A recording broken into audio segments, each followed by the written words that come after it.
So who remembers what that's called? Spectra. A spectrogram. Good. And it's a spectrogram of me. Good morning, class. Okay. So it's a spectrogram of speech. Okay.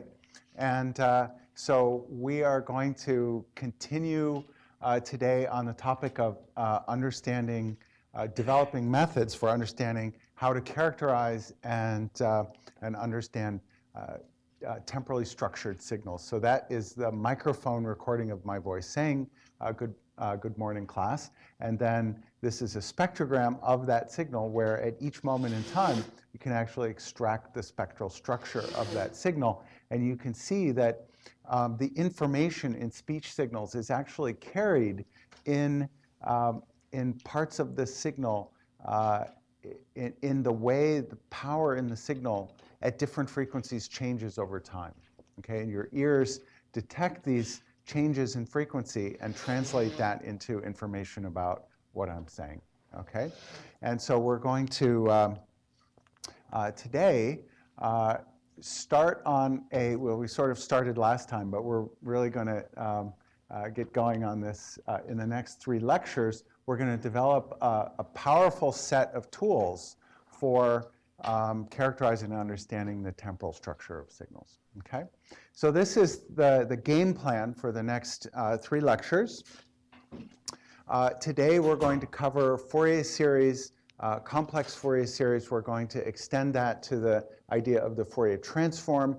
And then, so the Fourier transform is sort of a very general mathematical approach to understanding the temporal structure of signals. That's more of a, you think of that more in the terms of doing, in terms of doing analytical calculations or sort of conceptual understanding of what Fourier decomposition is. But then there's a very concrete algorithm for characterizing spectral structure of signals called the fast Fourier transform, and that's one class of methods where you sample signals discretely in time and get back discrete power at discrete frequencies. So that's called a discrete Fourier transform, and most often that's used to compute the power spectrum of signals. And so that's what we're going to cover today. And then in the next lecture, we're going to cover a number of topics leading up to spectral estimation. We're going to start with the convolution theorem, which is a really powerful way of understanding the relationship between convolution in the time domain and multiplication of things in the frequency domain. And the convolution theorem is really powerful, allowing you to kind of think about, intuitively understand the spectral structure of different kinds of signals that you can build by convolving different sort of basic elements. So if you understand the Fourier decomposition of a square pulse and a train of pulses or a Gaussian, you can basically, just by kind of thinking about it, figure out the spectral structure of a lot of different signals by just combining those things, sort of like Lego blocks. It's super cool. We're going to talk about noise and filtering. We're going to talk about the Shannon-Nyquist sampling theorem, which tells you how fast you have to sample a signal in order to perfectly reconstruct it. It turns out it's really amazing.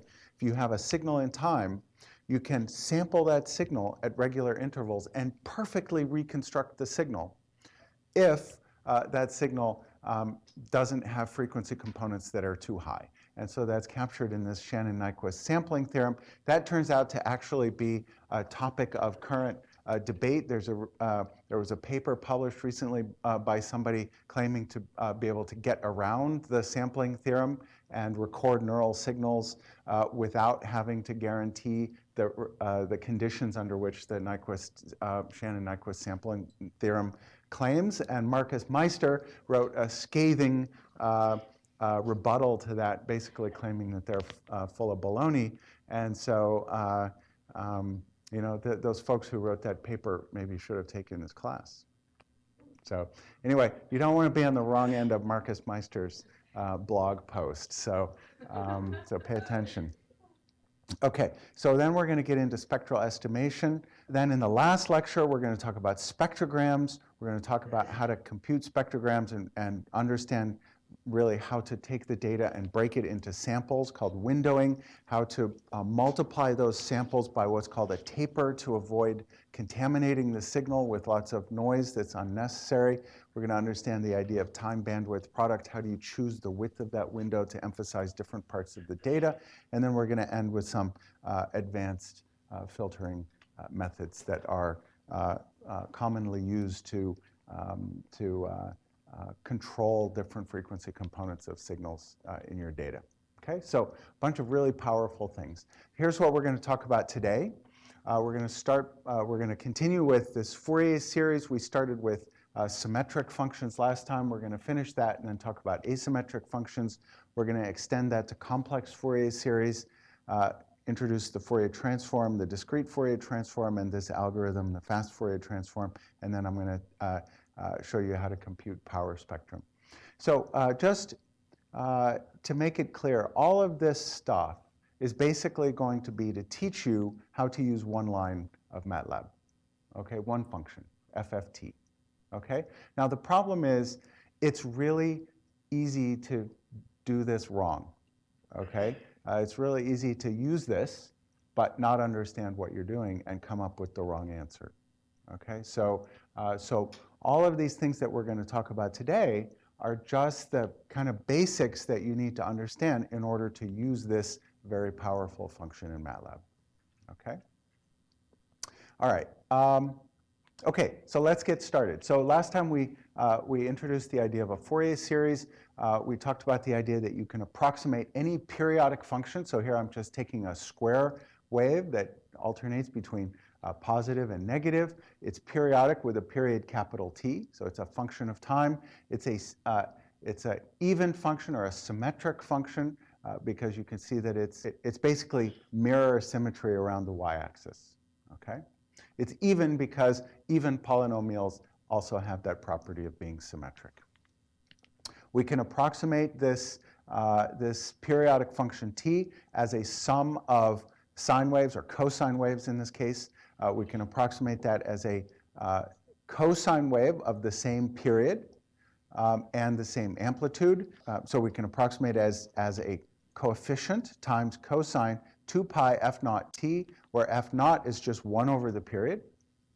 Right? So if the period is 1 second, then the frequency is 1 hertz, 1 over 1 second.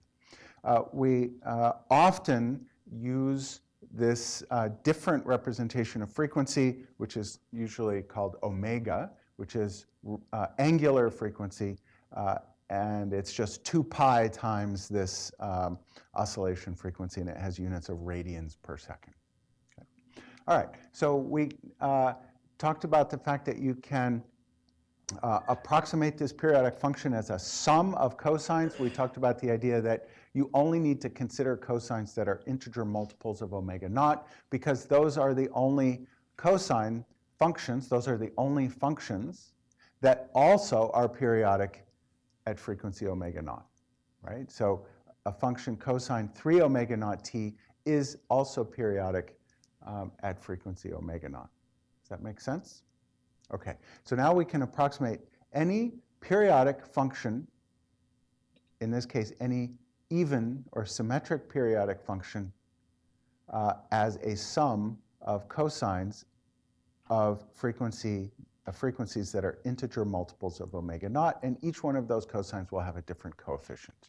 So here's an example where I'm approximating this square wave here as a sum of cosines of these different frequencies, and it turns out for a square wave you only need the odd multiples of omega naught. So here's what this approximation looks like for the case where you only have a single cosine function. You can add another cosine of 3 omega naught t, and you can see that that function starts getting a little bit more square. You can add a cosine 5 omega naught t, and as you keep adding those things, again, with the correct coefficients in front of these, you can see that the function more and more closely approximates the square wave that we're trying to. Yes, Habiba? Why do we only need the odd multiples? It's in general, you need all the multiples, but for this particular function, you only need the odd ones. Okay.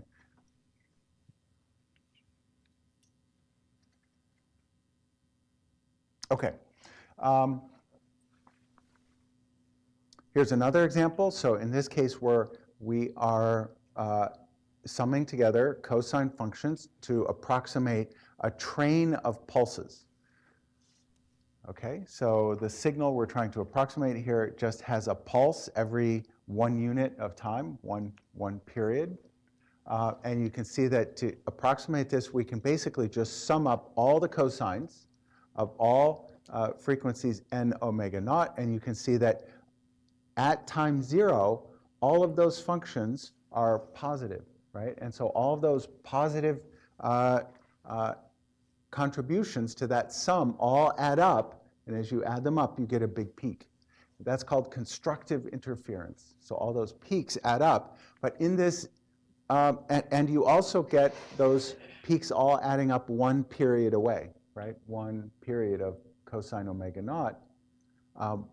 You can see they add up again. So you can see this is a periodic function. In this time window between those peaks, you can see that you have positive peaks of some of those cosines, negative peaks, positive, negative. They just sort of all add up. They interfere with each other destructively to give you a 0 in the intervals between the peaks. Does that make sense? And so basically, by choosing the amplitudes of these different cosine functions, you can basically build any arbitrary function, periodic function down here. Does that make sense? Okay. All right, there's one more element that we need to add here for our Fourier series for even functions. Anybody have any idea what that is? Notice here, I've shifted this function up a little bit, so it's not centered at 0.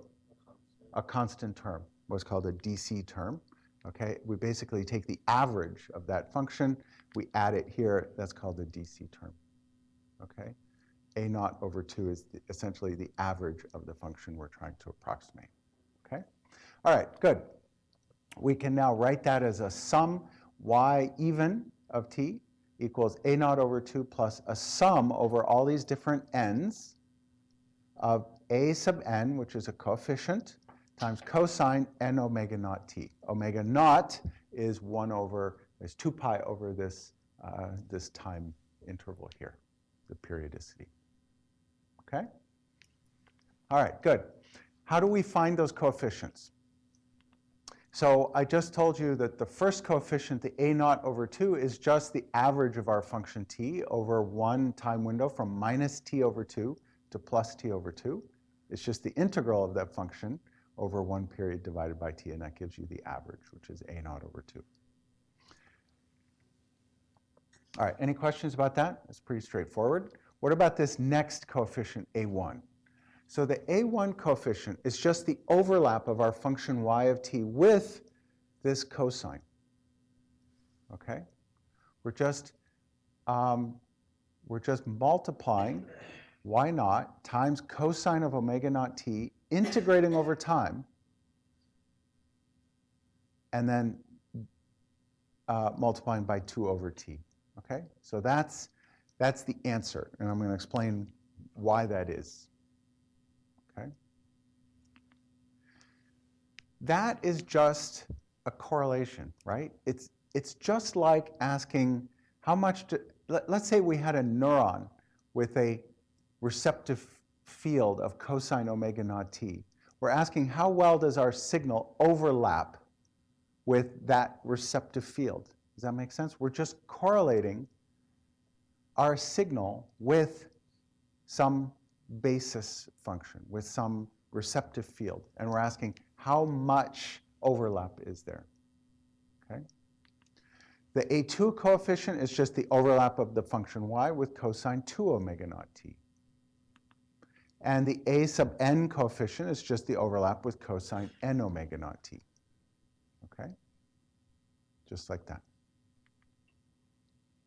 And you can see that this average that we took up here just is the generalization of this to the overlap of our function to cosine 0 omega naught t. Cosine 0 omega naught t is just 1, right? And so this coefficient A naught is just, looks the same as this. It's just that in this case, it turns out to be the average of the function. Okay? Any questions about that? Okay, so that is, in general, how you calculate those coefficients. So you would literally just take your function, multiply it by a cosine of some frequency, integrate it, and that's the answer. Okay? All right. Let's just take a look at what some of these coefficients are for some really simple functions. Okay? So there I've rewritten what each of those coefficients is as an integral. And now let's consider the following function. So let's say our function is 1. It's just a constant at 1. So you can see that this integral, right, from minus t over 2 to t over 2, that integral is just t multiplied by 2 over t gives that coefficient is just 2. Okay? If our function is cosine omega naught t, you can see that if you put a cosine in here, that averages to 0. If you put a cosine in here, you get cosine squared. The integral of cosine squared is just, it's just half of the, basically the full range, so that's just t over 2. When you multiply by 2 over t, you get 1. Okay? And the coefficient a2 for a function cosine omega t is 0, because the integral of cosine omega naught t times cosine 2 omega naught t is 0. Okay? All right. If we have a function cosine 2 omega naught t, then these coefficients are 0, and that coefficient is 1. You can see that you have this interesting thing here. If your function is cosine omega naught t, then the only coefficient that's non-zero is the one that you're overlapping with cosine omega naught t. It's this, only this first coefficient that's non-zero. If your function has a frequency 2 omega naught t, then the only coefficient that's non-zero is the a2. Okay?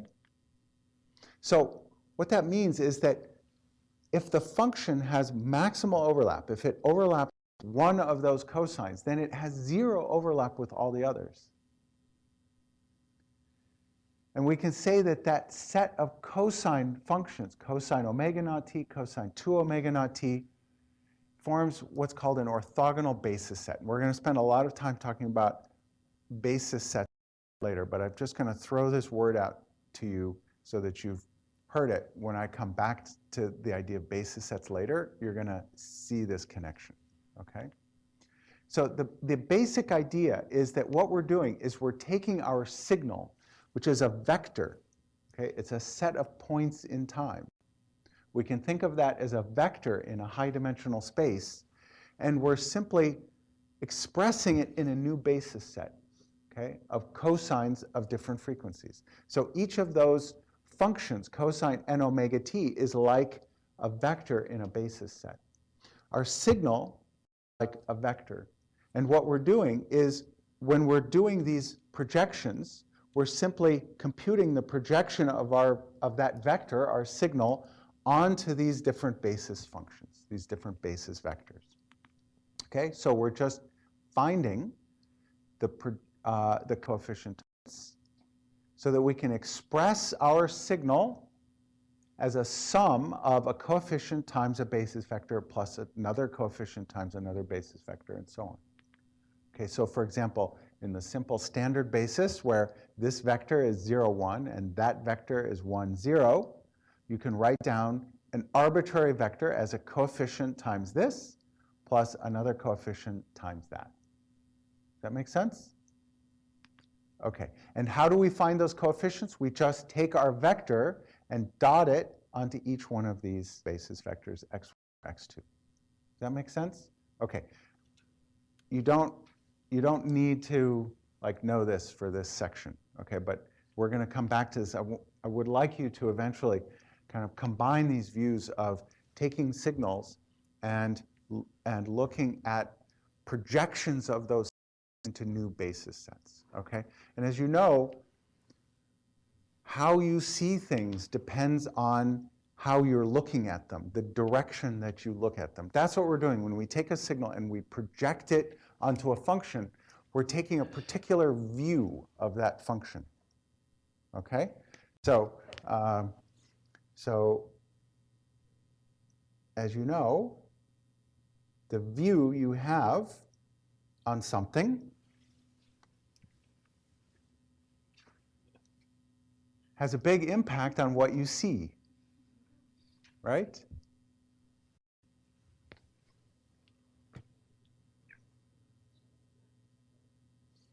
So that's all we're doing, is we're taking functions and finding the projection on which we can see something interesting. Okay? That's it. That's all spectral analysis is. And the particular views we're looking at are projections onto different periodic functions, okay? Cosines of different frequencies. All right? And what you find is that for periodic signals, there are certain views where something magically pops out and you see what's there that you can't see when you just look at the time domain.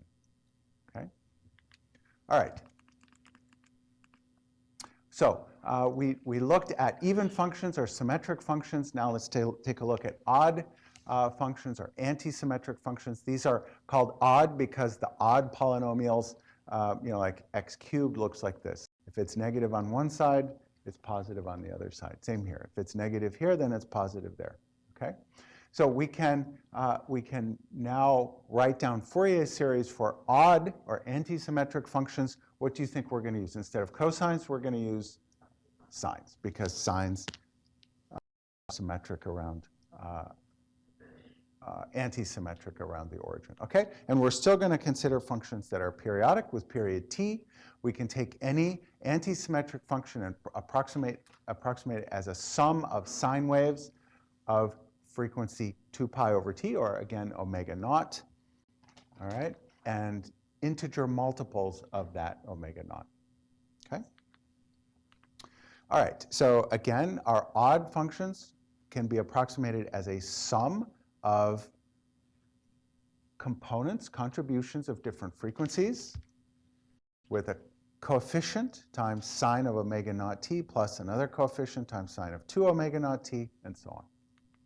And we can write that as a sum that looks like this. So a sum over n from 1 to infinity of coefficient b sub n times sine of n omega naught t. Okay, and why is there no DC term here? Good, because an anti-symmetric function can't have a DC offset. Okay.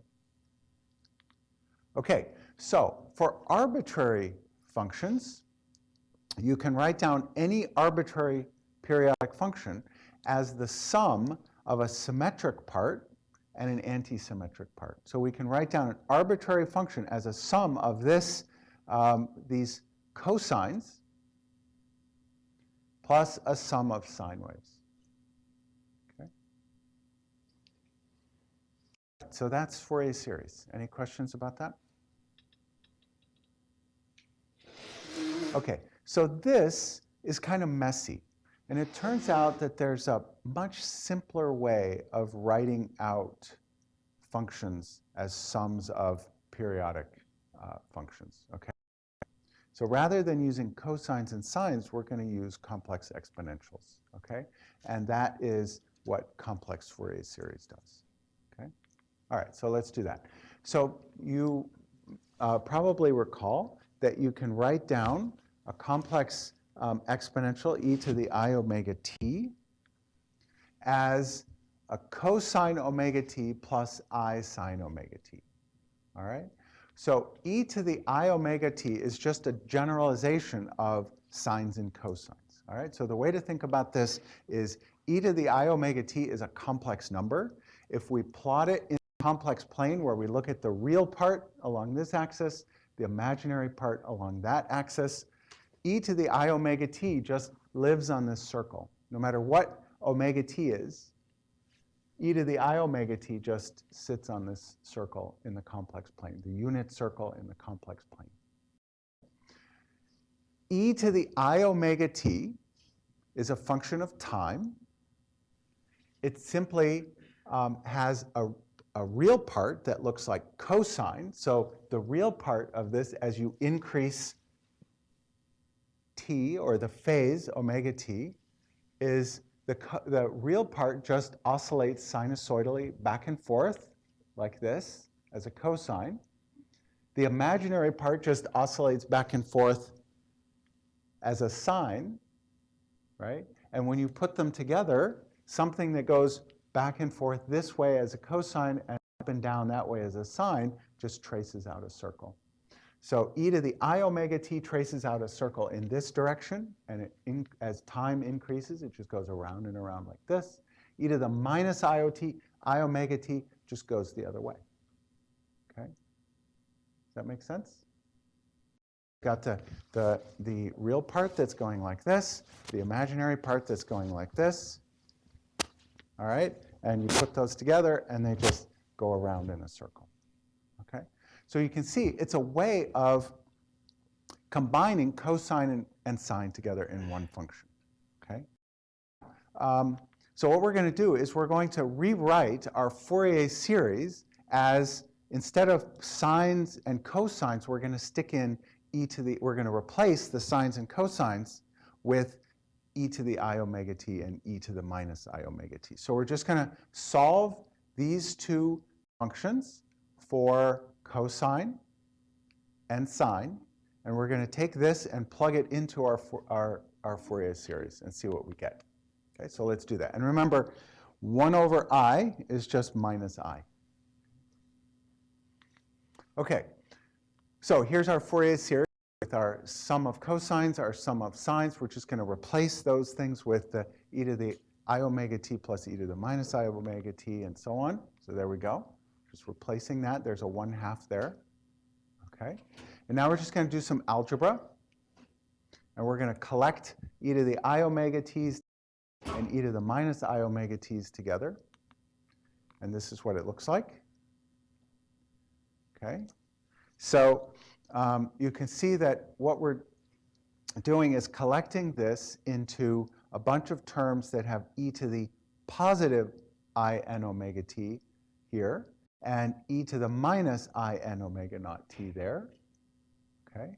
And now we have still a sum of 3 things, so it doesn't really look like we've really gotten anywhere, right? Okay, but notice something. If we just put the minus sign into the n, okay, then we can combine these two into one sum. And this, if n is 0, what is e to the I n omega t? It's just 1. So we can also write this as something e to the I n omega t as long as n is 0. Okay? So that's what we do. Oh, and by the way, these coefficients here, we can just rewrite as sums of those coefficients up there. Okay, don't worry. This all looks really complicated, but in the end, it's just going to boil down to one simple thing. That's why we're doing this. We're simplifying things. Okay? So when you do this, when you rewrite this, this looks like a sum over n equals 0. This is a sum over positive n's, n equals 1 to infinity. This is a sum over negative n, minus 1 to minus infinity. And all those combine into one sum. So now we can write down any function y of t as a sum over n equals minus infinity to infinity of a coefficient, a sub n, times e to the I n omega. Okay? So we went from having this complicated thing, this sum over a constant term, sines and cosines, and we boiled it down to a single sum. That's why these complex exponentials are useful, okay? Because we don't have to carry around a bunch of different functions, different basis functions to describe an arbitrary signal y. Okay? But remember, this is just a mathematical trick to hide sines and cosines. Okay? A very powerful trick, but that's all it's doing. It's hiding sines and cosines. Okay? All right. So we've replaced our sums over cosines and sines with a sum of complex exponentials. All right? Remember what we're doing here. We're finding a new way of writing down functions. Okay, so what's cool about this, what's really interesting about this, is that for some functions, so what we're doing is we have an arbitrary function y, and we're writing it down with just some numbers, a sub n. Okay, and what's cool about this is that for some functions y, you can describe that function with just a few of these coefficients a. Okay, does that make sense? So let me just show you an example of some functions that look really, really simple when you rewrite them using these coefficients a. Okay, so here's an example. So here's a function of n that has three numbers. A sub minus 1, n equals minus 1, is 1/2. A sub is 0, and a sub 1 is 1/2. And all the rest of them are zeros. So really, we only have two non-zero entries in this sum.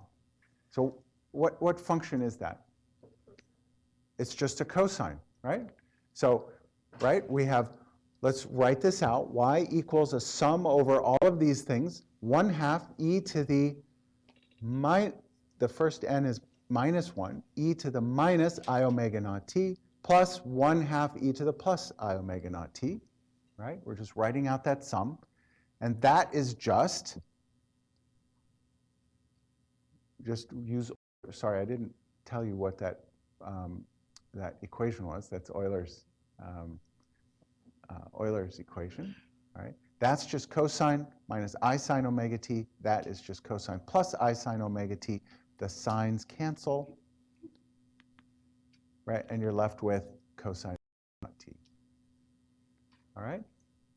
So here's this function of time that goes on infinitely. If you wanted to write down all the values of cosine omega naught t, you'd have to write down an awful lot of numbers. And here we can write down that same function with two numbers. Right? So this is a very compact view of that function of time. Right? Okay. Here's another function. What function do you think that is in time? What would be the time domain equivalent of this set of Fourier coefficients? Good. So we're going to do the same thing. Just write it out. All these sums are 0. All these components are 0 except for two of them. N equals minus 2 and n equals plus 2. If you just put those in there, it's 1/2 e to the minus 2 omega naught t plus 1/2 e to the plus 2 omega.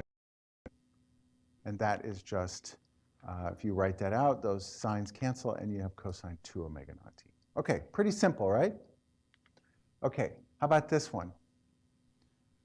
This is the, remember, the a's are complex numbers. The ones we were looking at here had two real numbers. Here's an example where the a's are imaginary. One is I over 2, one is minus I over 2. That's what the complex Fourier representation looks like of this function. We can just plug it in here. You solve that, you can see that the in this case, the cosines cancel because this is I over 2 cosine 2 omega t minus I over 2 cosine 2 omega t. Those cancel, and you're left with sine 2 omega naught t. Okay? So that is what Fourier representation of sine 2 omega t looks like. Okay? So functions that have higher frequencies will have non-zero elements that are further out in n, right? Okay, any questions about that? Okay. So again, this set of functions e to the I n omega naught t form an orthonormal basis set over that of functions over that interval. The a naught coefficient is just the projection of our function onto e to the 0, n equals 0, and that's just the average. Okay. The a1 coefficient is just the projection of our function e to the minus I omega naught t. And in general, the mth coefficient is just the projection of our function onto e to the minus I m omega naught t. Okay. And we can take those coefficients, plug them into this sum, and reconstruct an arbitrary periodic function, this y of t. Okay? So we have a way of taking a function and getting these complex Fourier coefficients, and we have a way of taking those coefficients and reconstructing our function. This is just a bunch of different views of function y, and from all of those different views, we can reconstruct our function. Okay? That's all it is. So in general, when we do Fourier decomposition in a computer, in MATLAB, on real signals that you've sampled in time, it's always done in this kind of discrete representation. You've got, in this case, discrete frequencies. When you sample signals, you've got functions that are discrete in time, and this becomes a sum. Okay? But before we go to the discrete case, I just want to show you what this looks like when we go to the case of arbitrary functions. Remember, this thing was about representing periodic functions. You can only represent periodic functions using these Fourier series. Okay? But before we go on to the Fourier transform algorithm and discrete Fourier transforms, I just want to show you what this looks like for the case of arbitrary functions. Okay? And it's just, I'm just showing this to you. I don't expect you to be able to reproduce any of this, but you should see what it looks like, okay, for those of you who haven't seen it already.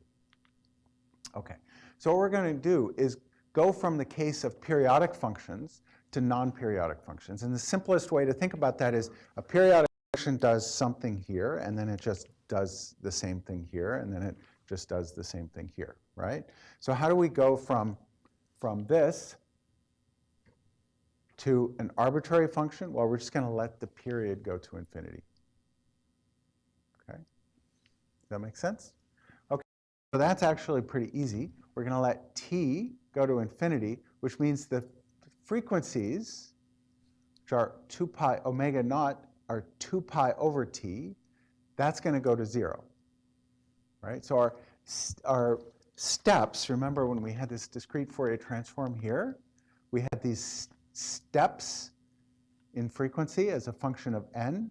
Those steps are just going to get infinitely close together, the different frequency bins. Okay? So that's what we're going to do now. We're just going to let those frequency steps go to 0. And now, frequency, in the discrete case, the frequency is just that number, that n times omega naught. M times omega naught, well, omega naught is going to 0, but the m's are getting really big. So we can just change, we're just going to call that omega. Okay? Right? Letting, you know, the omega naughts are going to 0, so the m's are getting infinitely big. So we can't really use m anymore, or n, to label our frequency steps. So we're just going to use omega. Okay? We used to call our coefficients, our Fourier coefficients, we used to label them with m.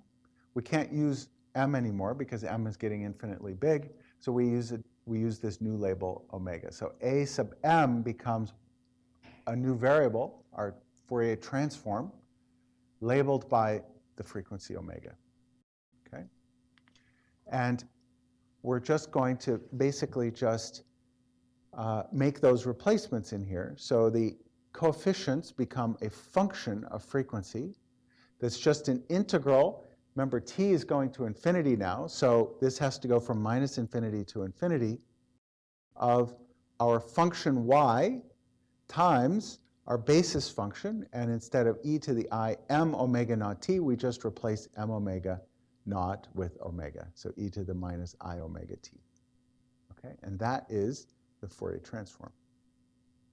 Okay, and we're just going to do the same replacement here, but we're, instead of summing over n going from minus infinity to infinity, we have to write this as an integral as well. And so that we can reconstruct our function y of t as an integral of our Fourier coefficients times the e to the I omega t. See that? It's the same, it's essentially the same thing. It's just that we're turning this sum into an integral. Okay? All right, so that's called a Fourier transform. And that's the inverse Fourier transform. This from a function to Fourier coefficients. And this takes your Fourier coefficients and goes back to your function. Okay? All right, good. Let me just show you a few simple examples. So let's start with the function y of t equals 1. So it's just a constant. What is the Fourier transform? So let's plug this into here. Okay. Does anyone know what that integral looks like of the integral from minus infinity to infinity of e the minus I omega t dt, integrating over time? It's a delta function. There's only one value of omega for which that function is not 0. Remember, so let's say omega equals 1. 1 hertz. This is just a bunch of sines and cosines. So when you integrate over sines and cosines, you get 0. Integral over time of cosine is just 0. But if omega is 0, then what is e to the I omega t? E to the I 0 is 1. And so we're integrating over 1 times dt, right? And that becomes infinity at omega equals 0. And that's a delta function. It's 0 everywhere except for at 0. So that becomes a delta function. This Fourier transform of a constant is a delta function. Okay? And that's it's a really good one to know. The Fourier transform of a constant is a delta function. Okay? That's called a Fourier transform pair. You have a function and another function. One function is the Fourier transform of the other function. That's called a Fourier transform pair. Okay? So the Fourier transform of a constant is just a delta function at 0. You can invert that. If you integrate, let's just plug that delta function into here. If you integrate delta function times e to the I omega t, you just get e to the I 0t, which is just 1. Okay. So we can take the Fourier transform of 1, get a delta function, inverse Fourier transform the delta function, and get back 1. Okay. All right, how about this function right here? This function is e to the I omega 1. It's a sine wave and a cosine wave, a complex sine and cosine at frequency omega 1. Anybody know what the Fourier transform of that is? Yeah, so it's basically, you can think of this, okay, yeah, that's the right answer. Rather than try to explain it, I'll just show you. So the Fourier transform of this is just a peak at omega 1, all right? And we can inverse Fourier transform that and recover our original function. Okay, so those last few slides are more for the aficionados. You don't have to know that. We're going to spend time looking at the discrete versions of these things, okay? All right, how about this case? This is a simple case where you have a function that the Fourier transform of which has a peak at omega 1 and a peak at minus omega 1. The Fourier transform of the inverse Fourier transform of that is just cosine omega 1t. Okay, so a function, a cosine function with frequency omega 1, has two peaks, one at frequency omega 1 and another one at frequency minus omega 1. Okay. So that looks a lot like the case we just talked about, right? Where we had this complex Fourier series, and we had a peak at n equals 2 and another peak at n equals minus 2. And the function that gave us that complex Fourier series was cosine 2 omega t. So that's just what we have here. We have a peak in the spectrum at omega 1, peak at minus omega 1, and that is the Fourier decomposition of a function that is cosine omega 1t. Okay, so it's just like what we saw before for the case of the Fourier, the complex Fourier series. All right, so that was Fourier transform. And now let's talk about the discrete Fourier transform and the associated algorithm for computing that very quickly, called the fast Fourier transform, or FFT. Okay, so you can see computing these Fourier transforms, if you were to actually try to compute Fourier transforms by taking a function, multiplying it by these complex exponentials, like writing down the value of e to the I omega t at a bunch of different omegas and a bunch of different e's, and then integrating that numerically, that would take forever, right? Computationally. But it turns out that there's, right, so you have to compute that integral for over time for every omega that you're interested in, all right? But it turns out really, really fast algorithm that you can use for the case where you've got functions that are sampled in time, okay? And you want to extract the frequencies of that signal at a discrete set of frequencies, okay? So let's, I'm going to switch from using omega, which is very commonly used when you're talking about Fourier transforms, to just using f, the frequency. So it's just, f is just 2 pi. So omega is 2 pi f. So our, here I'm just rewriting the Fourier transform and the inverse Fourier transform with f rather than omega. So we're going to start using f's now for the discrete Fourier transform case. And we're going to consider the case where we have signals that are sampled at regular intervals delta t. Okay, so here we have a function of time y of t, and we're going to sample that signal at regular intervals delta t. So this is delta t right here, that time interval there. So the sampling rate, the sampling frequency, is just 1 over delta t.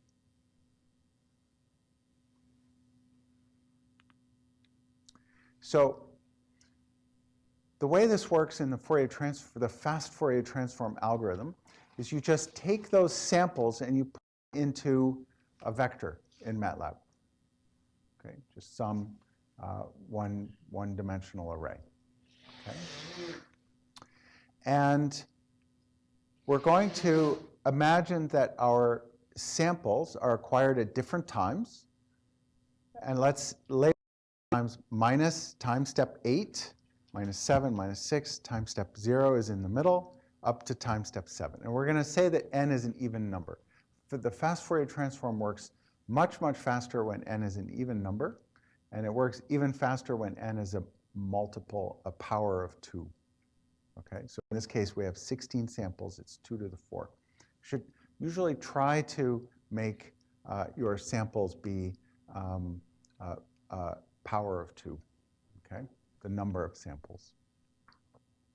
Okay, so there is our function of time sampled at regular intervals t.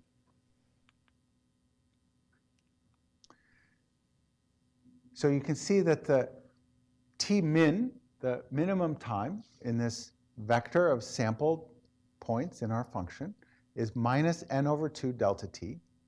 Okay? And the maximum time is n over 2 minus 1 times delta t. Okay? And that's what the MATLAB code would look like to generate an array of time values. Okay? Does that make sense? All right. the FFT algorithm returns the Fourier components of that function of time. Okay? And it returns the Fourier components in a vector that has the negative frequencies on one side and the positive frequencies on the other side, okay? And the constant term here in the middle, okay? The minimum frequency is n over 2 times delta f. Oh, I should say, it returns the Fourier components in steps of delta f, where delta f is the sampling rate divided by the number of time steps that you put into it, okay? Don't panic. This is just like reference. I'm showing you like how you put the data in and how you get the data out, okay? When you put data into the Fourier transform algorithm, the FFT algorithm, you put in data that's sampled at times, and you have to know what those times are, right? If you want to make a plot of the data, you need to make an array of time values, okay? And they just go from a T-min to a T-max, right? And there's a little piece of MATLAB code that produces that array of times for you. What you get back from the Fourier transform, the FFT, an array, not of values of the function of time, but rather an array of Fourier coefficients. Just like we stuck into our, when we did the Fourier, the complex Fourier series, we stuck in a function of time, and we get out a list of Fourier coefficients. Same thing here. We put in a function of time, okay, and we get out Fourier coefficients. And the Fourier coefficients are complex numbers associated with different frequencies. Yeah? And so the, let's say the middle coefficient that you get will be the coefficient for the constant term. Right? This coefficient down here will be the coefficient for the minimum frequency, and that coefficient will be the coefficient for the maximum frequency, the most positive frequency. Okay? All right, does that make sense?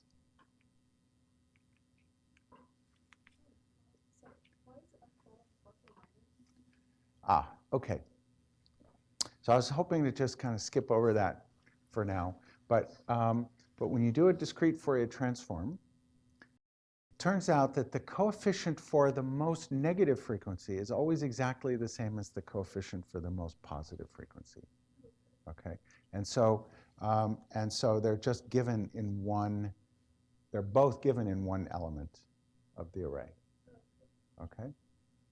You could replicate that up here, right? But it would be pointless, and the length of the array would have to be n plus 1. Okay? Yes? Okay, good. That question always comes up, and it's a great question. So remember, what we're trying to do is to come up with a way of representing arbitrary functions, right? So we can represent symmetric functions by summing together a bunch of cosines. We can represent anti-symmetric functions by summing together a bunch of sines.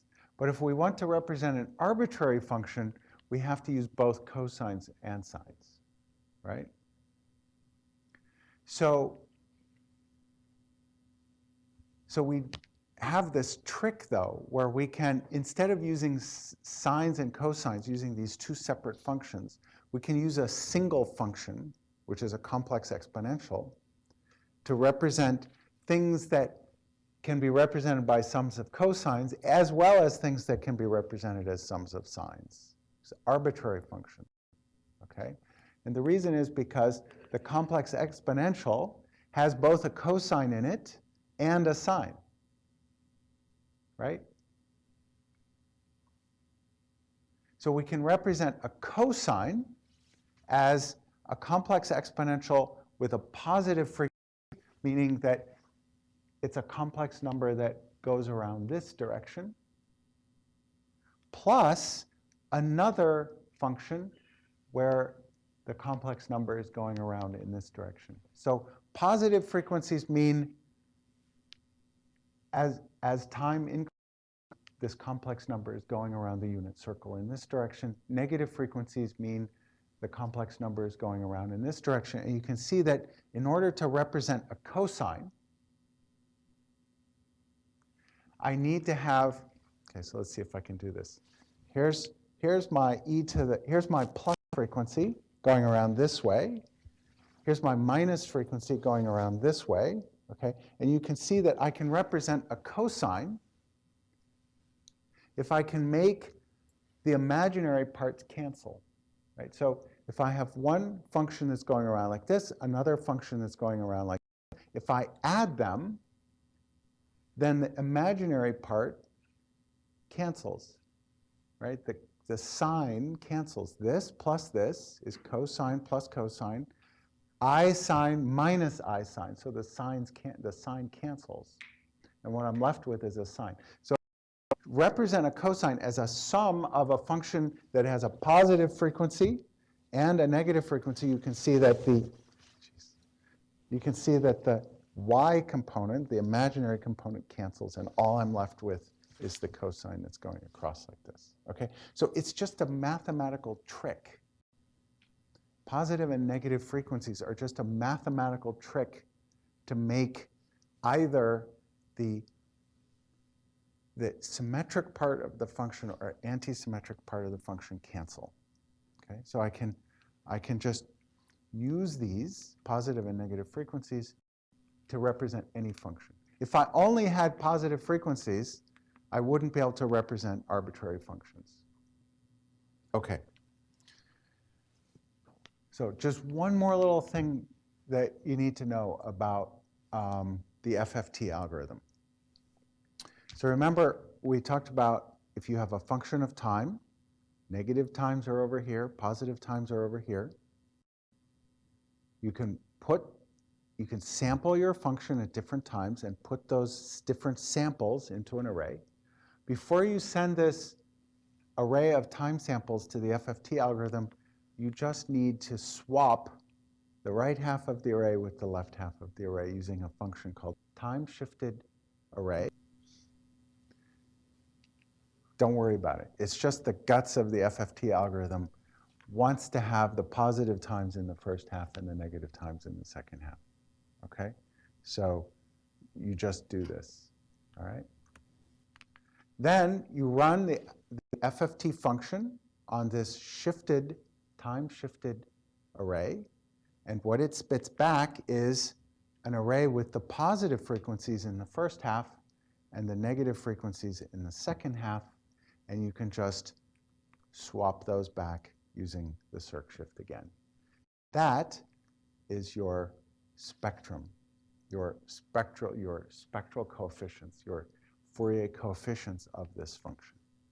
Okay? Just MATLAB guts. Don't worry about it. Okay? All right.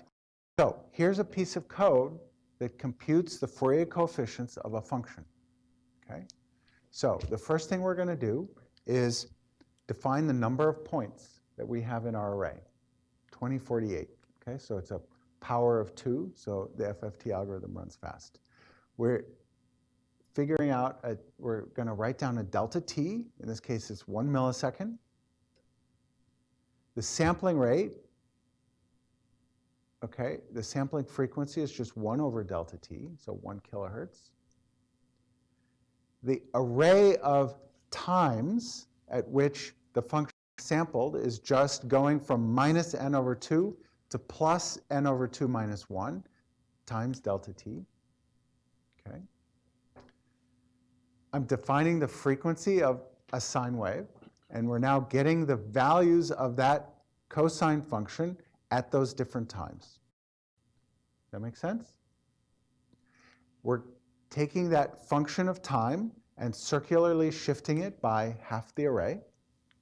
So that's the circularly shifted, the swapped values of our function y. We stick that into the FFT function. Okay? It gives you back the Fourier coefficients. You just swap it again. And that is the spectrum, the Fourier transform signal. Okay? And now you can write down a vector of frequencies of each one of those Fourier coefficients. Okay?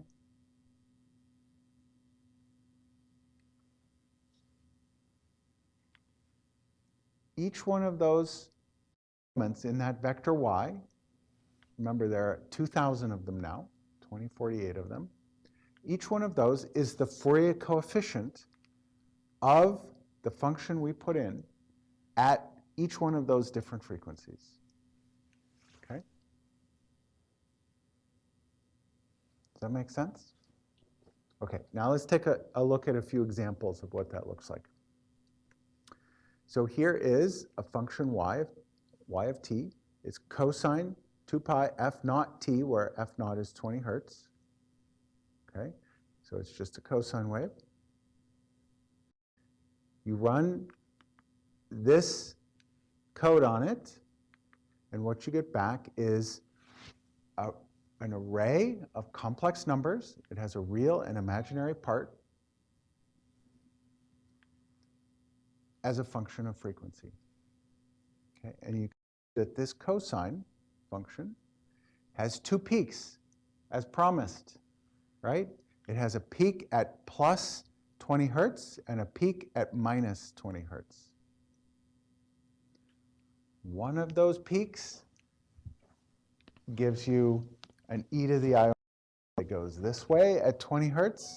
The other one gives you an e to the I omega t that goes this way at 20 hertz.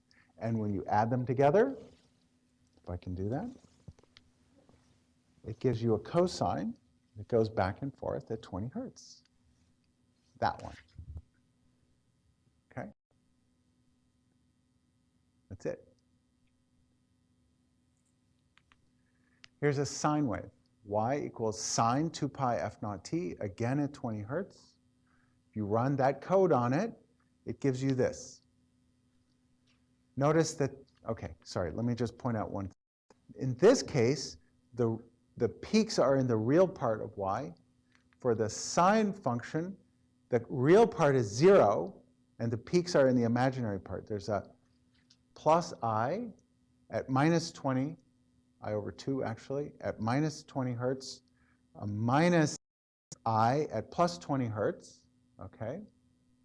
And what that does is when you multiply that coefficient times e to the I omega t and that coefficient times whatever, whichever the opposite one is, one going this way, the other one going this way, you can see that the real part now cancels, and what you're left with is the sine part that doesn't cancel, and that is this function sine omega t. Okay?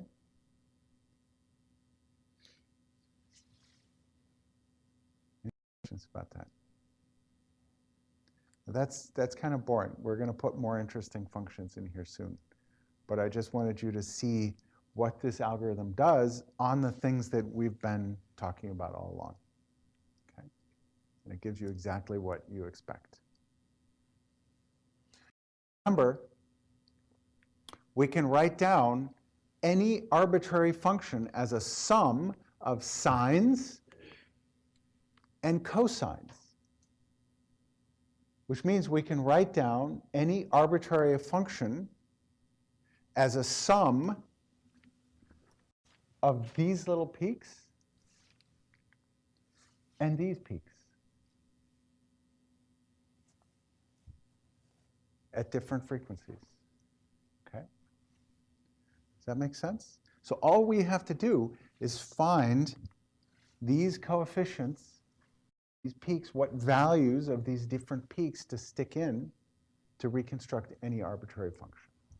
Okay, and we're going to do a lot of that in the next lecture. We're going to look at what different functions here look like in the Fourier domain. Okay, and we're going to do that for some functions like a square pulse, for trains of pulses, for Gaussian, for all kinds of different functions. And then using the convolution theorem, you can actually just predict in your own mind what different combinations of those functions will look like. Okay, so I want to end by talking about one other really critical concept called a power spectrum. Okay, and it's basically usually what you do when you compute the Fourier transform of a function is to figure out what the power spectrum is. Okay, and the simple answer is that all you do is you square this thing. You take the magnitude squared. Okay, but I'm going to build up to that a little bit. Okay, so it's called the power spectrum, but first we need to understand what we mean by power. Okay, so we're going to think about this in the context of a simple electrical circuit. Let's imagine that this function that we're computing the Fourier transform of, imagine this function is voltage. That's where this idea comes from. Imagine that this function is the voltage that you've measured somewhere in a circuit. Let's say in this circuit right here, or current, either way. So when you have current flowing through this circuit, you can see that sinusoid, that's some oscillatory current, some cosine, that drives current through this resistor. And when current flows through a resistor, it dissipates power, right? And the power dissipated in a resistor is just the current times the voltage drop across that resistor. Okay? That means that the power, now remember Ohm's law tells you that current is just voltage divided by resistance, right? So this is V divided by R. So the power is just V squared divided by R. So if the voltage is just a sine wave at frequency omega, then V is some coefficient, some amplitude at that frequency times cosine omega t. Right? We can write that voltage using Euler's equation as 1/2 e to the minus I omega t plus 1/2 e to the plus I omega t. And let's calculate the power associated with that voltage. Well, we have to average over one cycle of that oscillation. So the average power is just given by the square magnitude of the Fourier transform.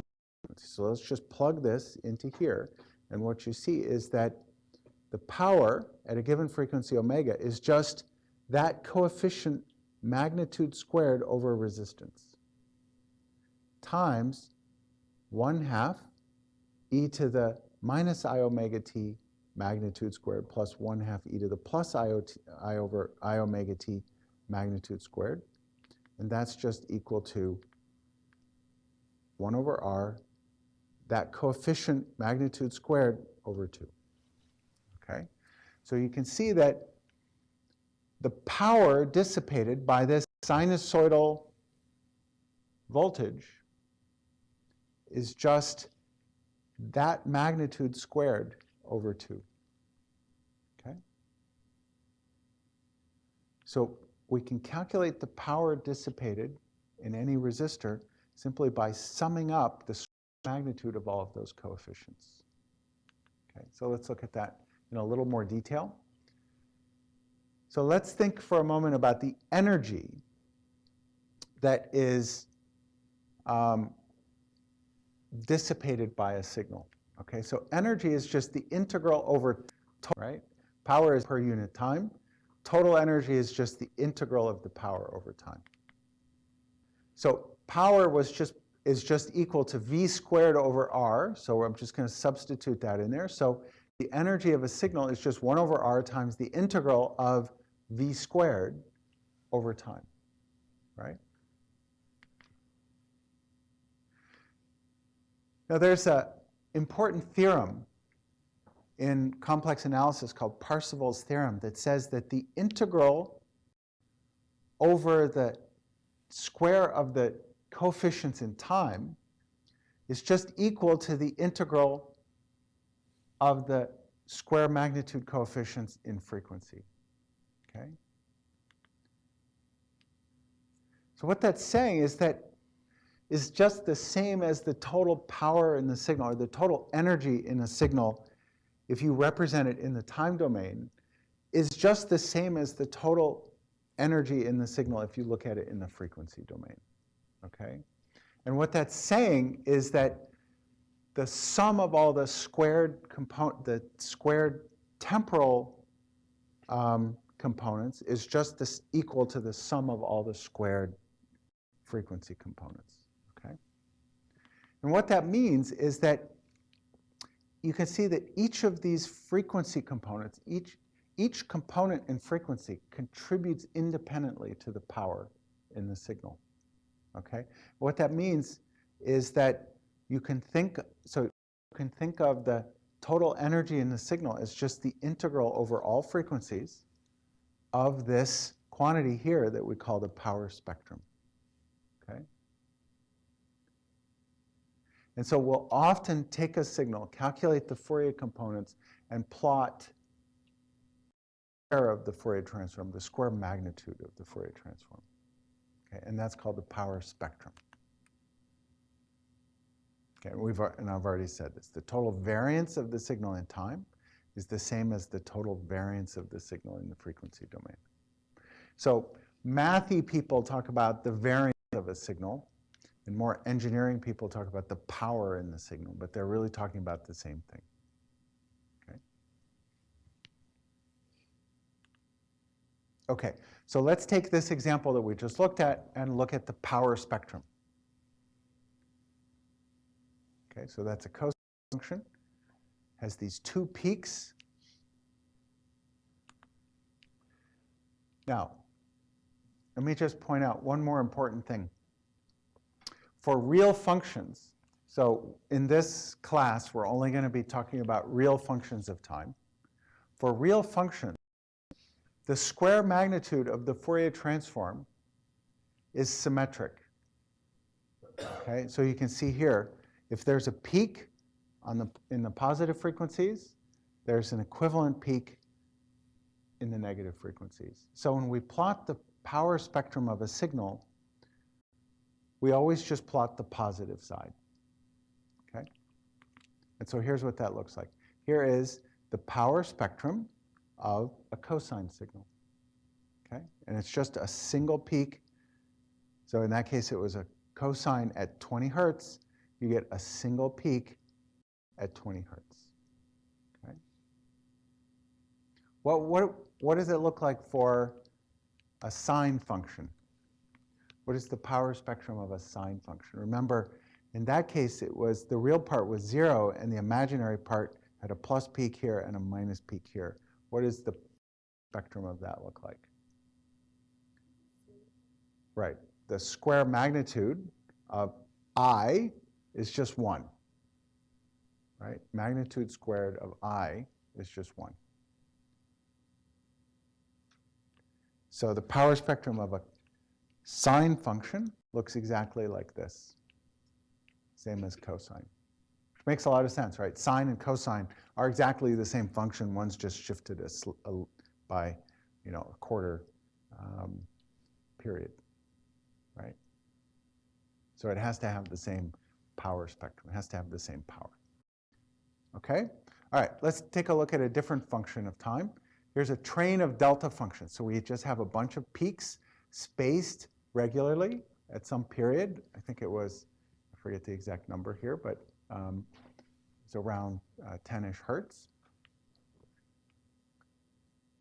Fourier transform of a train of delta functions is another train of delta functions. Okay, pretty cool. The period in the time domain is delta t. The period in the Fourier domain is 1 over delta t. Okay, that's another really important Fourier transform pair for you to know. So the first Fourier transform pair that you need to know is that a constant in the time domain is a delta function in the frequency domain. A delta function in the time domain is a constant in the frequency domain. A train of delta functions in the time domain is a train of functions in the frequency domain, and vice versa, right? And there's a very simple relation between the period in the time domain and the period in the frequency domain. What does the power spectrum of this train of delta functions look like?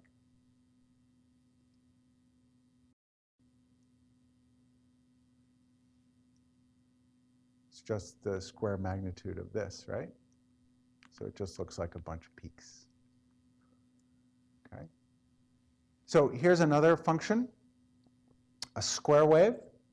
This is exactly the same function that we started with. If you look at the Fourier transform of the imaginary part is 0. The real part has these peaks. So the Fourier transform, so these are now the coefficients that you would put in front of your different cosines at different frequencies to represent the square wave. Okay?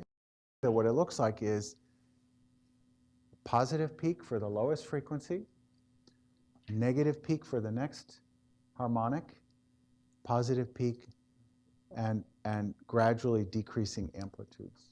Okay?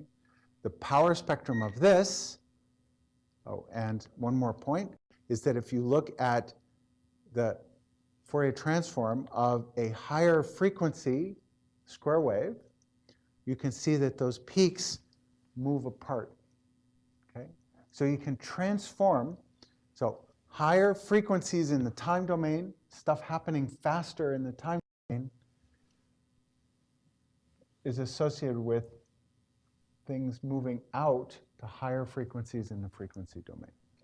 You can see that the same function, higher frequencies, has the same Fourier transform, but with the components spread out to higher frequencies. Okay? And the power spectrum looks like this. And notice that one more final point here is that when you look at power spectra, often signals can have frequency components that are very small, so that it's hard to see them on a linear scale. And so we actually plot them in this method. You plot them in units of decibels, and I'll explain what those are the next time. But that's another representation of the power spectrum of a signal. Okay, so that's what we've covered, and we're going to continue with the game plan next time.